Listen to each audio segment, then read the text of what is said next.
한자에 비해서 어떤 철학적인 깊이는 없습니다. 그러나 쉽지요. 이건 굉장히 쉬워요. 이건 굉장히 어렵고, 그래서 이제 그 컴퓨터 시대가 되니까 이 한자를 컴퓨터로 처리하기가 굉장히 어려워요. 근데 이제 우리는 소리 글자, 초성, 중성, 뭐 이렇게 자음, 모음, 뭐 이렇게 나오니까 이 한글 자판 만드는데 굉장한 도움이 되죠. 영어도 소리 글자입니다. 영어도 소리 글자예요. 그렇기 때문에 전 세계가 영어권이 되는 겁니다. 이제 우리 한글도 굉장히 이제 쉬운 글이기 때문에 한글을 배우려고 하는 나라가 많아지고 있어요. 제가 이제 오늘 한글 얘기를 하려고 하는 게 아니라 중국에 이제 그 글자가 뜻글자 상형 문자인데 인간 가운데서 최고의 인간 중에 최고의 인간을 성인이라 그럽니다. 성인. 그래서 세계 4대 성인 하면 예수님, 부처님, 공자님, 소크라테스 뭐 이 네 사람을 세계 4대 성인이라 그렇게 얘기하잖아요. 근데 이 성자를 가만히 보면요. 이게 귀이변에 입구자에다가 밑에 왕왕자가 있어요. 그러면 이제 한자가 뜻글자라니까 가만히 생각해 보세요. 최고의 인간은 어떤 인간이냐? 듣는 걸 잘하고 귀변이 먼저예요. 이게 성인이라고 하는 한자를 쓸 때 입구자를 먼저 쓰고 귀변을 그 다음에 쓰고 그렇진 않아요. 순서가 귀가 먼저야. 남의 얘기를 잘 듣고 입구자 말이죠. 말을 하는데 으뜸이 되는 사람을 성인이라고 하는 겁니다. 그러니까 우리가 이제 중국식으로 얘기를 하려면 성인이 되려면 남의 얘기를 잘 들어야 돼. 듣고서 말을 해야 돼. 그런데 우리는 이제 남의 얘기를 들으려고 안 해. 그리고 자기 얘기만 자꾸 한단 말이에요. 입구자가 먼저 나와서. 그러니까 이제 성인이 못 되는 거죠. 듣는다는 것은 성인의 길입니다. 오늘 듣는 존재라 제목이 그랬죠. 탈무드에 보면요. 탈무드라고 하는 건 뭐냐면 유대인들이 교훈집을 엮은 걸 탈무드라 그래요. 아주 재미있는 얘기들이 많습니다. 이건 성경하고 또 달라요. 성경은 상당히 도덕적이잖아요. 탈무드는 현실적이에요. 탈무드에 이런 질문이 있어요. 왜 하나님께서 사람을 지을 때 귀는 둘이고, 귀가 둘이잖아요. 왼쪽 오른쪽. 입은 하나냐. 이게 궁금한 거예요. 하나님께 여쭤봅니다. 하나님께서 우리 인간을 만들 때 왜 귀는 둘이고 입은 하나입니까? 그랬더니 하나님께서 하신 말씀이 그거는 말하는 것보단 듣는 걸 많이 하라고. 많이 듣는 사람이 훌륭한 사람이 된다. 그런 뜻으로 내가 귀는 둘, 입은 하나로 만들었다. 그렇게 하나님이 답변을 합니다. 아주 재미있죠. 여러분들이 듣는 그런 훈련을 잘 하셔야 돼요. 이병철 씨가요, 자기 아들, 그러니까 이건희 씨지요, 유언을 할 때, 뭐 여러 가지 이제 유언을 많이 했는데, 그 중에 이런 것도 있다고 그래요. 소리 없는 소리를 들을 수 있는 사람이 되라. 이게 무슨 소리냐면, 소리 없는 소리. 이게 워낙 높은 자리에 앉아 있으니까, 밑에 있는 사람들이 얘기를 잘 못하잖아요.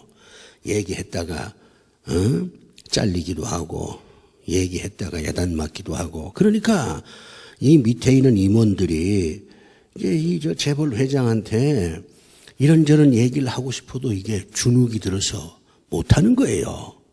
그러니까 그게 소리 없는 소리죠. 소리가 없다고 해서 소리가 없는 게 아니야. 조용한 것 같으면서도 뭔가 다 할 말이 있어. 침묵 속에 들려오는 소리. 그걸 들을 수 있어야 된다 이거예요. 회장이 되려면. 나는 이 구절이요. 참 마음에 와 닿아요. 저도 이제 목회를 지난 17년 동안 하면서 교인들이 나한테 하고 싶은 얘기가 많을 것이다.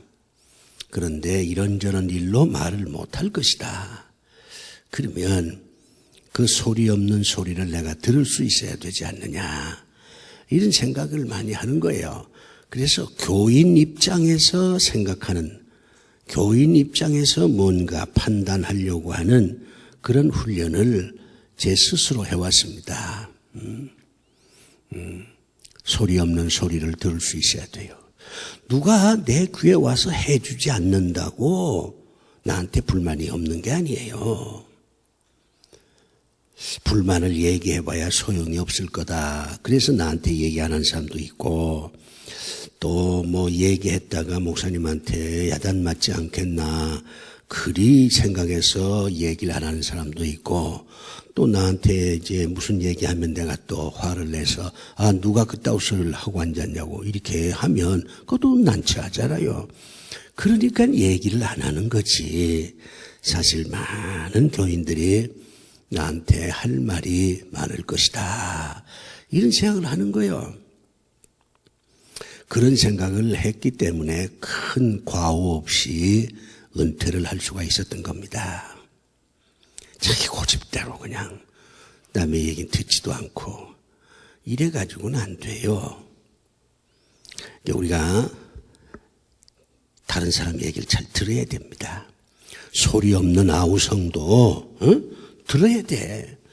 내 귀에 누가 와서 얘기 안 해준다고 내가 무슨 훌륭한 무슨 사람이다 이렇게 착각하면 안 돼요. 오늘은 여러분에게 인간은 듣는 존재다. 하나님이 귀를 둘 만들었으면 얘기를 많이 들으라. 그런 뜻 아니겠어요? 그러면 여기 나가 있어요. 여기 나가 있어.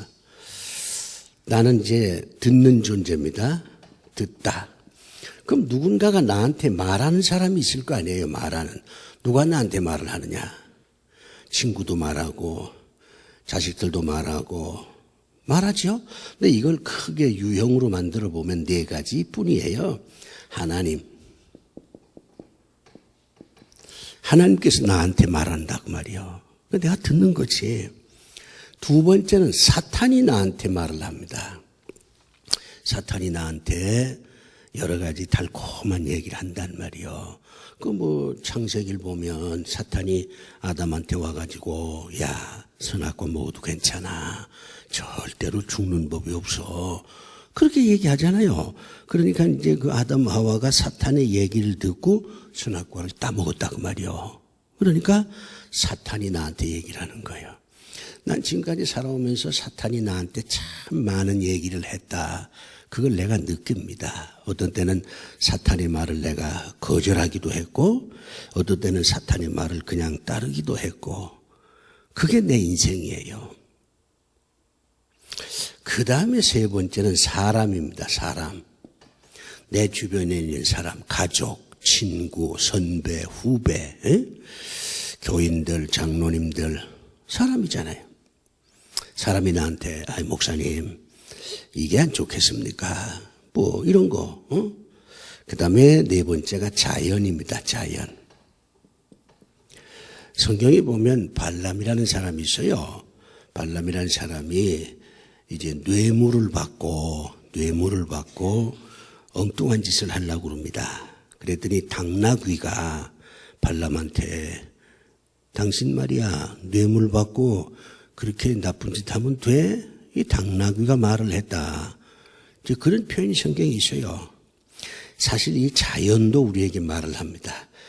비, 바람, 꽃. 이거 다 우리에게 말을 하는 거예요. 내가 이제 글도 썼습니다만은 벚꽃 보면서 벚꽃이 나한테 말하는 것 같아. 벚꽃이. 너도 언젠간 진다. 그러나 지기 전에 최선을 다해야지. 그게 벚꽃이 나한테 하는 말이야. 자연을 통해서 내가 듣는 거예요. 이렇게 인간은 듣는 존재입니다. 그런데 이거는 우리가 뭐 깊이 생각할 필요가 없을 거예요. 1번만 잘하면 되거든요. 1번만. 하나님께서 나한테 하는 말씀만 잘 들으면 나머지 사탄이 하는 말 얼마든지 거부할 수 있고 사람들이 하는 소리 없는 아우성까지 다 들을 수가 있고 자연이 하는 그런 말도 잘 들을 수가 있습니다. 하나님이 하시는 말씀만 잘 들으면 돼요. 그러면 이 하나님께서는 어떻게 말씀하십니까? 하나님이 우리에게 말씀하실 때 첫째는 설교를 통해서 말씀하십니다. 설교는 하나님의 말씀이에요. 그 다음에 두 번째 하나님은 성경을 통해서 말씀하십니다. 우리가 성경 말씀을 읽어보면 성경 말씀을 통해서 하나님께서 나한테 이런 말씀을 하는구나. 그걸 깨닫게 된단 말이에요. 그 다음에 세 번째는 환경을 통해서 예를 들면 이런 거예요. 내가 굉장히 건강했어. 정말 건강엔 자신이 있었지. 그런데 어느 날 갑자기 복통이 일어나. 병원에 갔더니 의사가 암이기요. 이렇게 얘기한다 그 말이야. 그러면은 이제 이 그리스도인이 생각을 해야 돼요. 하나님께서 야, 너 말이야 이대로 가면 너 망해. 여기서부터 네가 궤도 수정을 해야 돼. 네가 회개해야 되고 너 앞으로 그렇게 교만하게 살면 안 돼. 만약에 네가 회개하고 겸손해지면 내가 널 살려줄 것이야. 그러나 계속 이대로 그냥 살아가면 너 살려줄 수 없어. 이런 환경을 통해서 듣게 된다 이 말이요. 그렇기 때문에 우리가 환경이 변하면 그 변해지는 환경을 통해서 하나님께서 나한테 하시는 말씀이 뭘까? 이걸 귀담아 들어야 돼요. 환경이 바꿔지면 팔자가 기구하다고 왜 이렇게 그러지 말고 그 변해지는 환경을 통해서 하나님의 음성을 들어야 됩니다. 오늘 장로 선거가 다 끝났습니다만은 발표 2번 하는 게 번거로우니까 제가 다음 주일날 발표를 하겠습니다만은 장로가 됐다. 환경이 바뀐 거 아니에요 이제. 그럼 환경이 바꿔졌으면 생각도 바뀌어야 돼. 권사였을 때 생각하고 장로가 됐을 때 생각이 같을 수가 없어요. 안수집사 때의 행동 거지가 장로 때 그대로 반복이 되면 그건 저주입니다. 이게 안 되는 거예요. 환경이 바뀌면 거기에서 하나님의 음성을 들어야 돼요. 그 다음에 하나님의 음성을 우리가 어디서 듣느냐? 기도를 통해서 듣습니다. 기도. 우리는 기도에 대해서 오해를 해요. 어떤 오해를 하냐면 기도는 하나님께 요구하는 것이다. 하나님 건강 주세요. 주세요. 이래 주세요. 저래 주세요. 이렇게 하나님께 요구하는 것이다. 이렇게 생각하기 쉽습니다. 우리가 기도를 통해서 요구를 많이 하죠. 요구를 하면 하나님이 답변할 거 아니에요. 그래? 그건 내가 줄게. 그건 아니야. 그건 네가 몰라서 그거 달라고 그러지. 내가 그거 기도 응답하면 넌 오히려 망해. 그건 아니야. 이렇게 하나님께서 기도하는 가운데 우리를 교정시켜줘요. 기도를 통해서 우리는 하나님의 말씀을 듣게 되는 거예요. 기도가 그래 중요한 겁니다. 소원 성취하기 위해서 기도하는 게 아니야. 그건 2차적인 거야. 하나님의 뜻을 알기 위해서 기도를 하는 것입니다. 그 다음에 역사입니다. 역사. 히스토리, 역사. 이 역사를 통해서 하나님의 뜻을 알 수가 있어요. 여러분 보세요. 수양대군 어린 조카 단종을 죽이고서 왕이 됐단 말이야. 근데 올해 부귀영화 못 누렸어요. 아들이 그냥 비명 행사했지. 응? 본인은 등창 나가지고는 고생하다가 죽었지. 밤에는 꿈에 말이여 조카 단종이 나타나서 혼을 내지. 역사의 평가는 어린 조카를 죽이고 왕이 된 사람이다. 평판이 나쁘지. 그러니까 부귀영화가 무슨 소용이 있냐고. 역사를 통해서 우리는 하나님의 뜻, 그걸 알 수가 있어요. 1차 세계대전, 2차 세계대전 다 이게 나쁜 나라가 일으킨 거잖아요. 그런데 끝은 어떻게 됐어요? 다 망해서. 6.25도 마찬가지야. 저들이 우리를 괴롭혀서 그것도 주일날. 결국에는 저들이 쫓겨나고 지금 우리하고 저들과 생활 수준이 상상도 못해요. 엄청난 차이가 있어요. 너무 못 살기 때문에 북쪽이 통일되면 우리만 손해다. 이런 얘기가 나올 정도예요. 통일되면 우리가 다 북쪽에 있는 사람 다 먹여 살려야 되니까. 일요일 날 그렇게 침략을 했으니 역사를 통해서 알 수가 있어요. 6.25가 터지니까 UN 상임위원회가 모여서 우리나라에 군대를 파송할 거냐 파송하지 않을 거냐 그걸 결의를 해야 되는데 소련 대표가 말리크라고 한 사람인데 이 사람이 회의에 참석을 하려고 차 타고 가다가 갑자기 배탈이 나서 그래가지고는 회의에 참석 못하고 화장실에 갔어요. 그 사이에 소련이 없는 가운데 유엔군 한국에 파견하자 결의가 된 거라고. 그걸 어떻게 우연이라고 볼 수 있어요. 우리가 이 역사를 읽으면 정말 하나님의 뜻이 어디에 있는지를 알 수가 있습니다. 그 다음에 마지막으로 자연입니다. 자연. 우리가 물 흐르는 걸 보면 뭐든지 물 흐르듯 해야지 억지로 되는 게 없어. 노자와 장자, 우리가 지금 인문학 강의할 때 노자, 장자 다 했습니다만 이 사람들의 생각은 뭐냐면 인생은 순리대로 살아야 된다. 억지로 뭘 하려면 오히려 부작용이 크다. 막 밀어붙이는 식으로 하면 안 된다. 순리대로 해야 된다. 이게 노자와 장자의 그 이론이거든요. 자연이 그렇지 않냐, 자연이. 때가 되면 꽃이 피고 때가 되면 뭐 꽃이 지고 말이야. 가을이 지나면 겨울이 오고 인생도 그렇게 순리대로 살아야지. 억지로 그렇게 되겠냐? 이 자연은 하나님의 작품이잖아요. 우리가 이 자연을 보면서 많은 걸 깨닫는 거예요. 나는 이제 내 일생에 가장 행복했던, 나를 행복하게 한 여러 가지 요인을 얘기할 때 이 한강 옆에서 목회를 했다는 것 참 난 행복이라고 생각합니다. 아침에 이제 남양주에서 새벽기도 올 때 한강을 보면서 오거든요. 얼마나 아름다운지 몰라요. 한강은 봄, 여름, 가을, 겨울 변합니다. 천호동 불빛도 그렇게 이쁠 수가 없어요. 새벽엔 차가 밀리지도 않아. 그리고 말이요, 뭔가 좀 시간이 있으면 한강 강변도 걸어보고 말이요. 이게 뭐 도심 한복판에서 목회하는 것보다 정말 행복해요. 한강 옆에서. 자연을 통해서 많이 배울 수 있습니다. 하나님의 음성을 우리가 들을 수 있어요.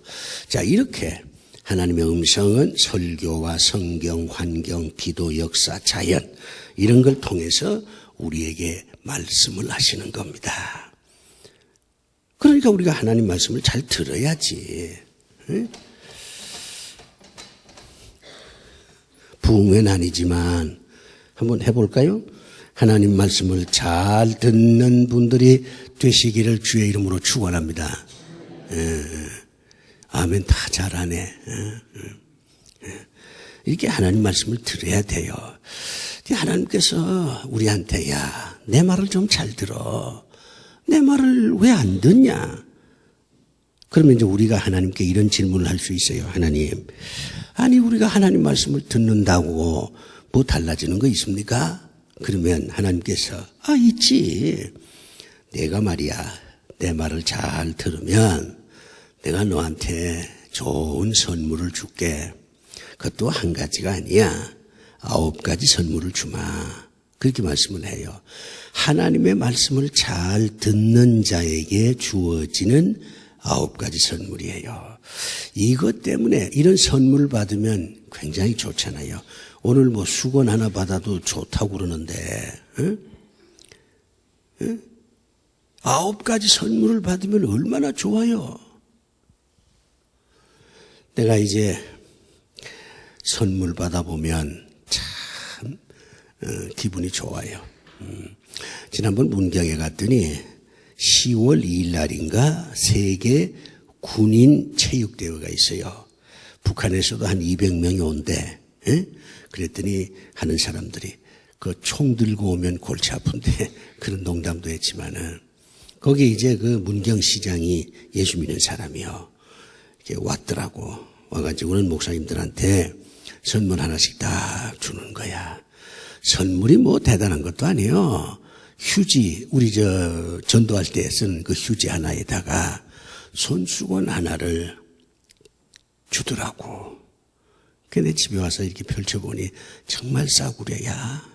그런데 거기에 그림이 참 이쁘더라고요. 세계 군인 체육대회.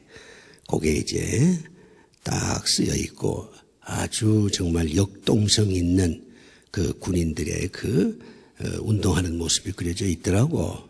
내가 그걸 보고 이걸 참 던지지 못하겠구나 그런 생각이 들어요. 그래서 내가 그냥 보관해 둬서 가지고 다니기는 창피할 정도로 싸구려야. 그러나 그 의미는 버릴 수가 없더라고.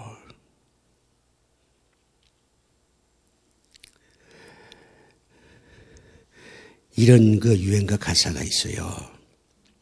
저 남쪽 땅에 고등학교 졸업하고 남자아이하고 여자아이가 서로 이렇게 사랑을 했어. 근데 이제 남자아이가 대학에 가게 된 거예요. 여자는 대학에 못 가지. 그때 가난한 시절에 어떻게 대학을 가요? 내가 대학 다닐 때도요, 옹폴이라고 그러는데 그 옹폴이에 서울에서 대학 공부하는 사람은 나 말고 딱 한 사람이었어. 한양대, 공대 다니는 형하고 나밖에 없었어. 그렇게 시골에서 서울에 가서 대학 다니는 게 쉽지가 않았어. 근데 그 이제 남도 그 이제 남학생이 대학 공부를 하기 위해 서울로 가는 거야. 이별을 해야 되잖아요.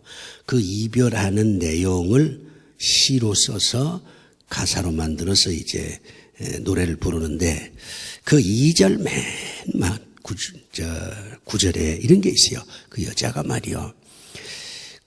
아마 돈 꽤나 모았을 거요. 만년필 하나를 사가지고 그 남자한테 주는 거요. 그래서 그 남자가 말이요. 그 여자가 준 만년필을 손에 굳게 쥐고 말이요. 서울 가는 열차를 타는 거요.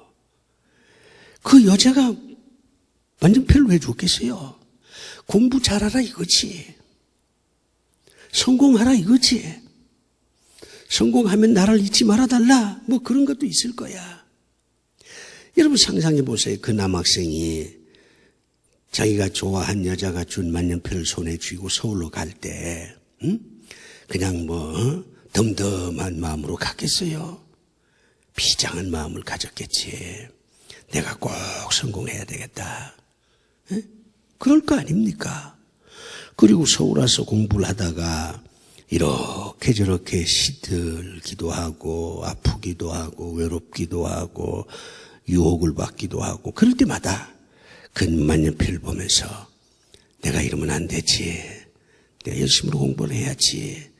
그랬을 거 아니요. 선물은 인생을 변화시켜요.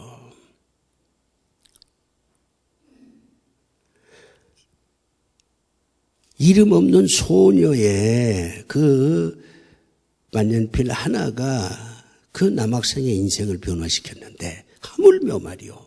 하나님이 우리에게 9가지 선물을 주는데 이 9가지 선물을 우리가 받으면 우리 인생이 어떻게 되겠어요? 예? 어떻게 되겠냐고. 달라지지 않겠어요? 완전히 달라지고 정말 성경에 나와 있는 대로 풍성한 삶을, 행복한 삶을 우리가 살 수가 있을 것입니다. 자, 그럼 이제 하나님의 음성을 들으면 내가 9가지 선물을 준다는데 9가지. 실제로 9가지만 있는 거 아니에요. 뭐 더 있을 거야. 그런데 내가 기억나기는 요 9가지 이렇게 정리를 했어요. 첫째는 하나님의 자녀가 됩니다. 하나님의 자녀가 되는 거예요. 하나님의 자녀라고 하는 건 선물입니다.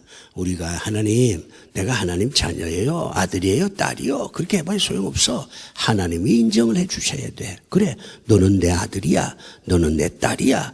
이래야 우리가 하나님의 아들, 딸이 되는 겁니다.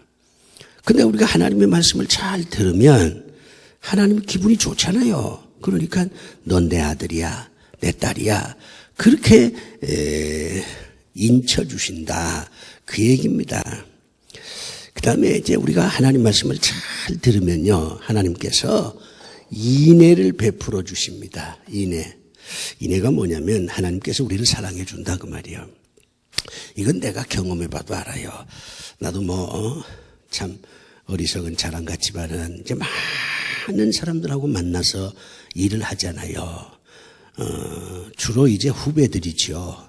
내 나이가 70이니까 이제 후배들하고 이제 일을 하는데 내 얘기를 잘 들어주는 사람이 있고 내 얘기를 건성으로 듣는 사람도 있고 내 얘기를 그냥 듣지 않는 사람도 있어요. 그러면 내가 분명히 가슴에 요동이 치더라고. 내 얘기를 잘 안 듣는 사람은요 밉다니까. 내 얘기를 잘 안 듣는 저 사람이 나한테 뭘 도와달라. 내가 도와주지 않더라고. 신경질 나니까.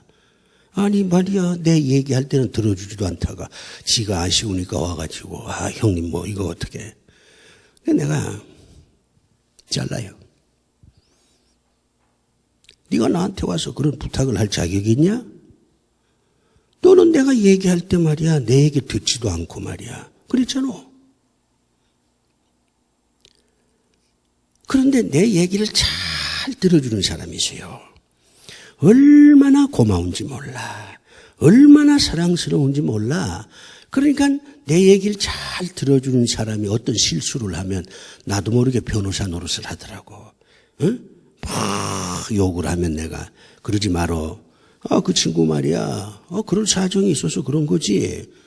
사람이 말이야 살다 보면 실수도 있는 법이지. 나도 실수하고 너도 실수하고 우리가 다 실수하는 것이야. 그렇게 괴롭히지 말어. 딱 내가 막아선단 말이요. 그리고 내 얘기를 잘 들어준 사람이 고맙고 사랑스러우니까 불러서 내가 뭘 도와줄까? 지가 도와달라고도 안 하는데 내가 불러. 뭘 도와줄까?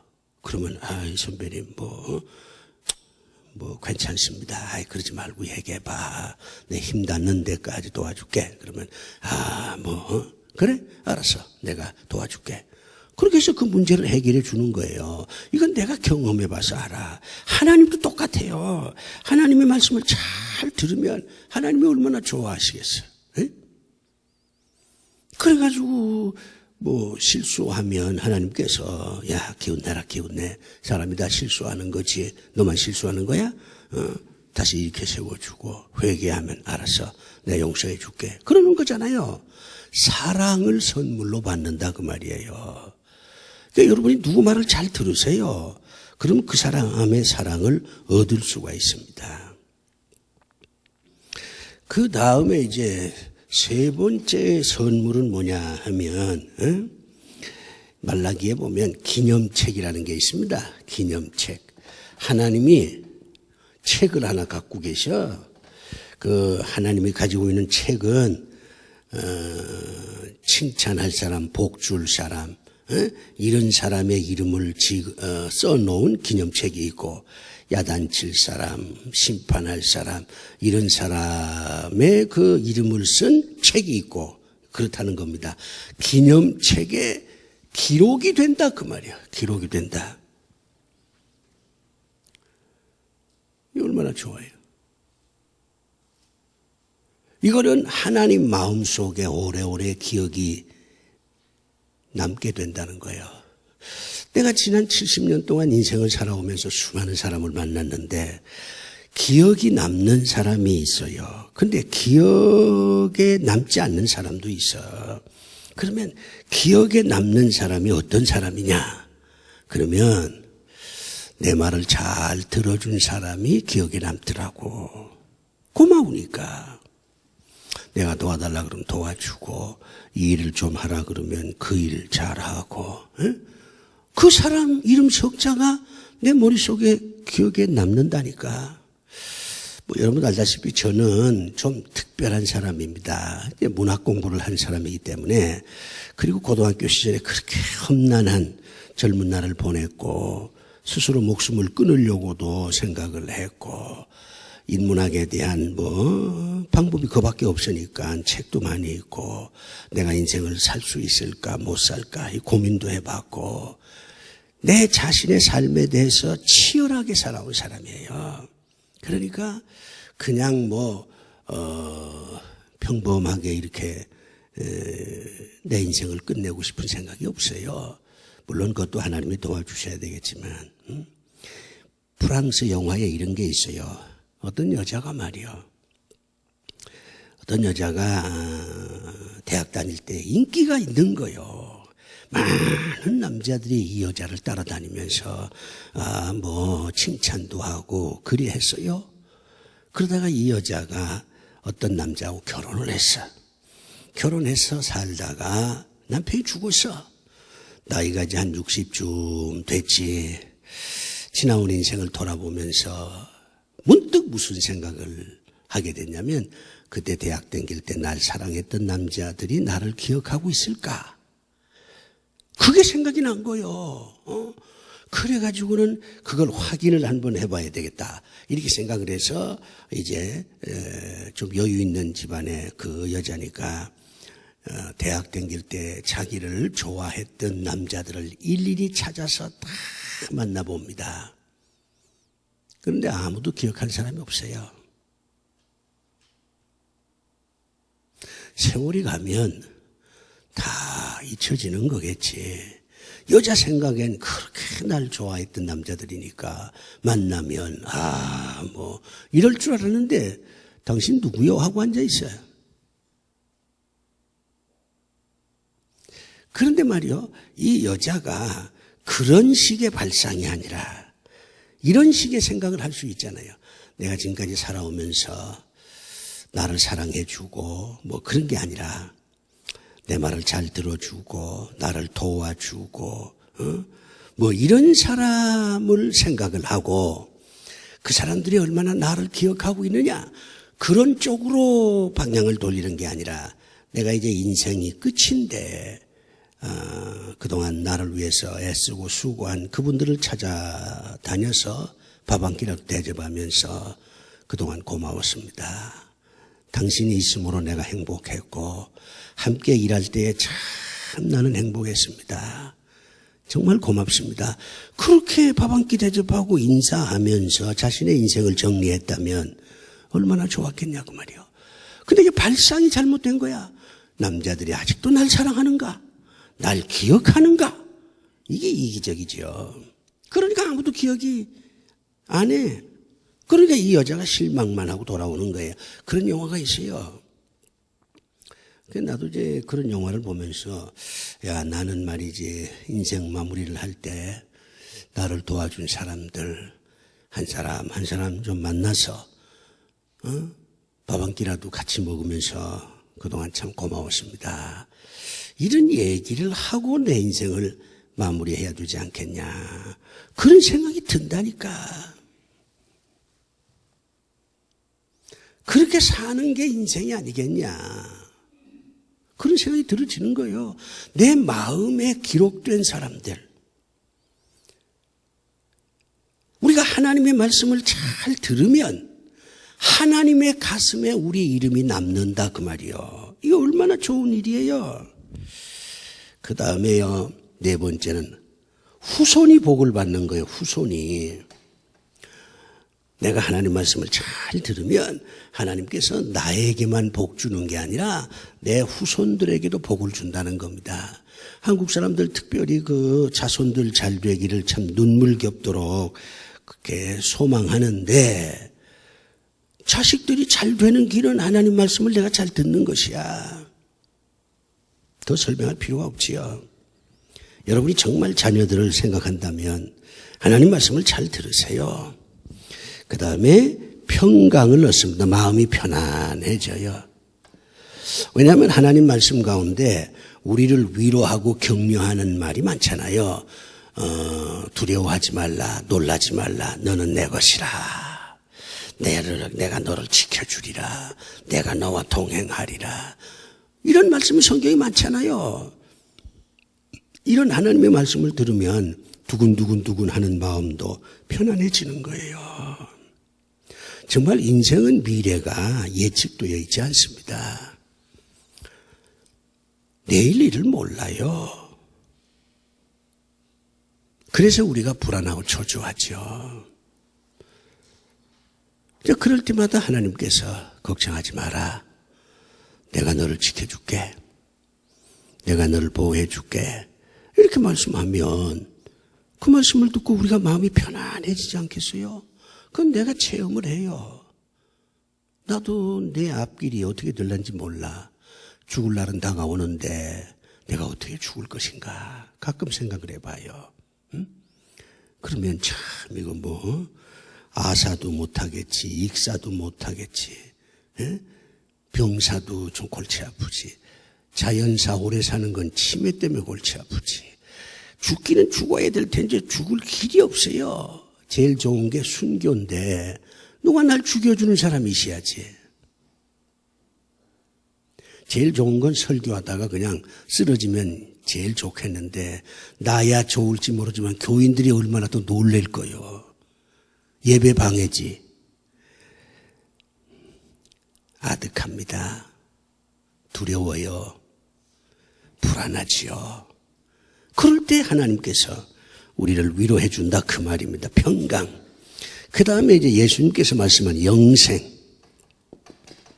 이거는 동행입니다. 하나님께서 나와 함께 사신다 그거예요. 동행. 혼자 다니는 것보다요, 둘이 다니는 게 훨씬 편해요.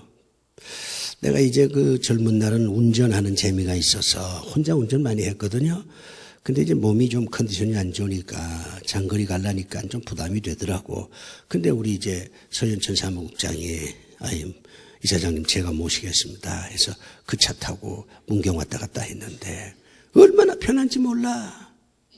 자고 싶으면 자고 말이요. 운전 다 해주니까. 동행. 누군가가 나와 함께 동행하면 그만큼 좋은 거예요. 영생. 7번째는 뭐냐.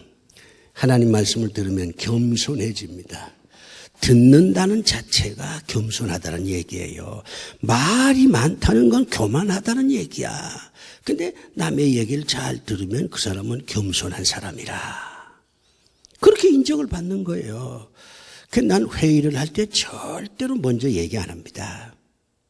먼저 얘기하면 내가 먼저 얘기하면 다른 사람들이 말을 못하니까 얘기도 못할 뿐만 아니라 아무리 내가 똑똑해도 내가 먼저 얘기하면 내 이론에 허점이 있을 수가 있거든요.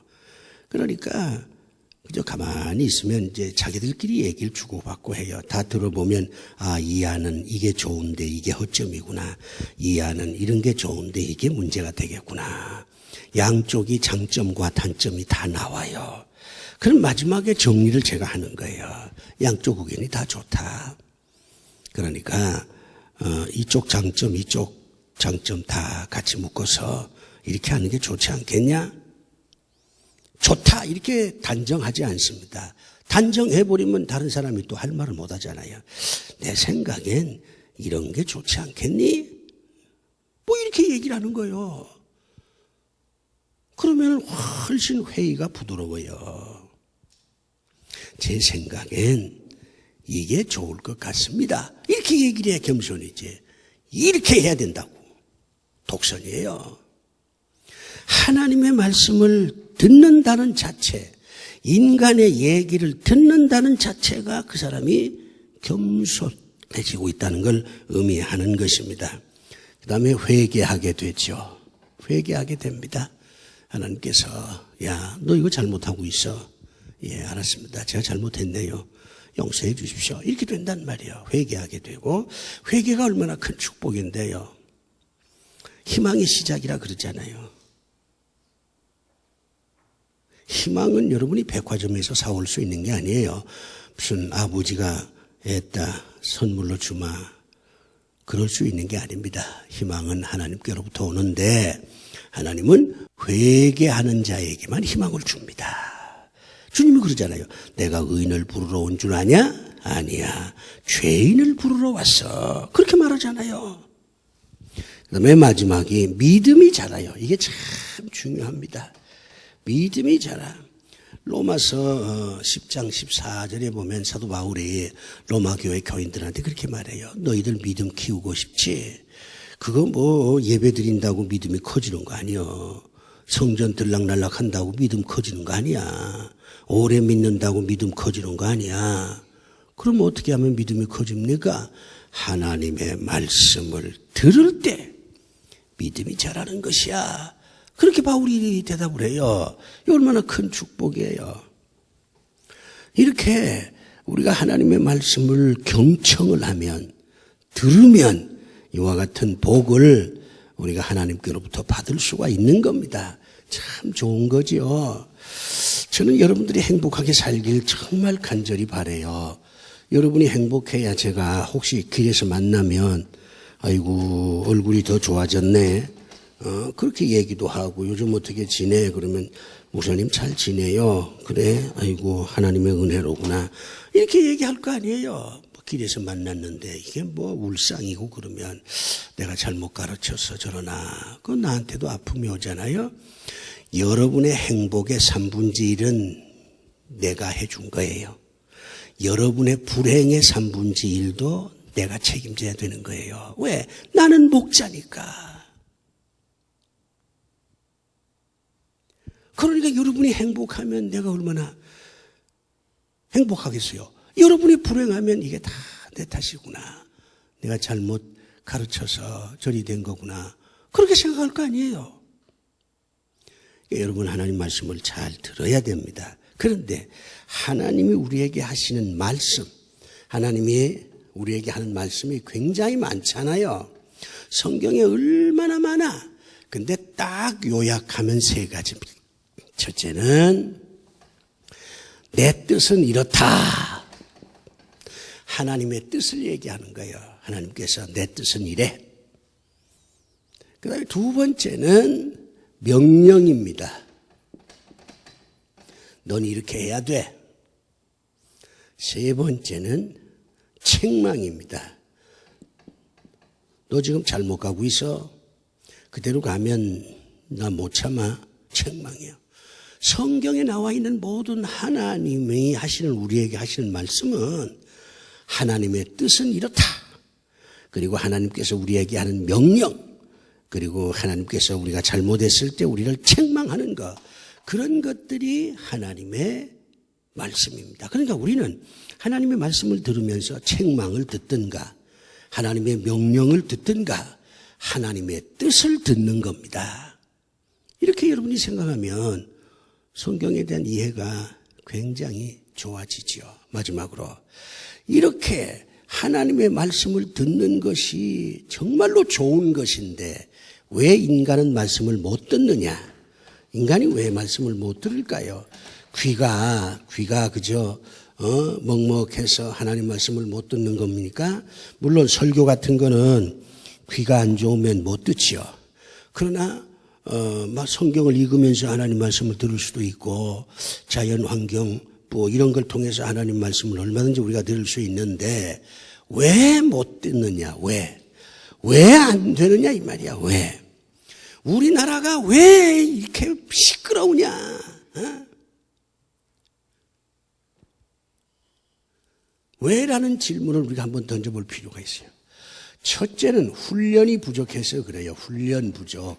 이 듣는 것도 훈련이에요. 어렸을 때부터 하나님 말씀을 듣는 훈련을 잘한 사람은 말씀이 잘 들어와. 그런데 이게 훈련이 안 된 사람은 정말 말씀 듣기가 어렵습니다. 두 번째는 주의력이 부족한 겁니다. 집중력. 이걸 집중력이라 그러죠. 저는 이 집중력에 대한 훈련은 참 슬프게도 많이 받은 사람이에요. 왜냐하면 이게 청력 장애가 있으니까 지금은 뭐 보청기를 껴서 자유롭게 이제 대화를 하는데, 이거 없을 때는 내가 이 보청기 낀 지가 아마 42살인가 3살 때 보청기를 꼈어요. 그 전에 이제 보청기를 못 꼈거든. 그러니까 학교에서 학생들을 가르치면서도 보청기 안 끼고 가르쳤어요. 그러면 이제 얘기를 주고받고 할 때는요, 내가 혼신의 힘을 다해서 집중을 합니다. 저 사람이 무슨 말을 하는가. 입술을 보고 나름대로 판단하는 거예요. 입술 보면 어느 정도 감이 잡히거든요. 뚫어지게 상대를 바라보는 거예요. 집중해야 그 사람 말을 그나마 알아들을 수 있는 것이야. 집중 안 하면 그러지 않아도 말이 안 들리는데 더더욱 안 들리지요. 이제 그런 훈련을 제가 많이 했어요. 집중력 훈련을. 그래가지고 그 덕분에 누가 무슨 얘기를 하면 집중이 잘 돼요. 그래서 나름대로 참 큰 유익을 보는 경우가 많습니다. 이 집중력. 하나님 말씀을 내가 들어야 되겠다. 이런 자세가 있어야 이게 말씀이 잘 들어옵니다. 세 번째는 교만이에요. 뭐 그까짓 건 뭐 하나님 말씀 그거 뭐 별 볼 일 있겠냐. 안 들어도 난 상관없어. 이렇게 되면 말씀이 안 들어오는 거예요. 이건 사람도 마찬가지예요. 교만하면 상대방이 뭐라고 얘기하든 속으로 너 짓거려. 나는 안 들어. 이렇게 된단 말이에요. 마지막 네 번째가 성격입니다. 성격 가운데 급한 성격. 이 급한 성격을 가진 사람은 이게 견디질 못해요.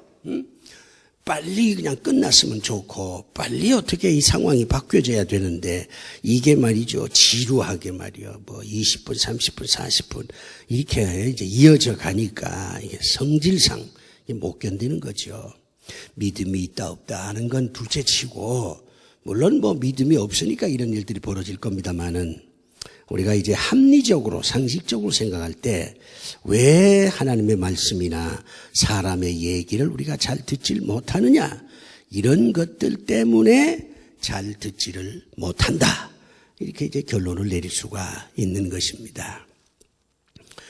오늘 뭐 날씨도 우중충한데 여러분이 오늘 마지막 순간까지 주의를 잘 지키셨습니다.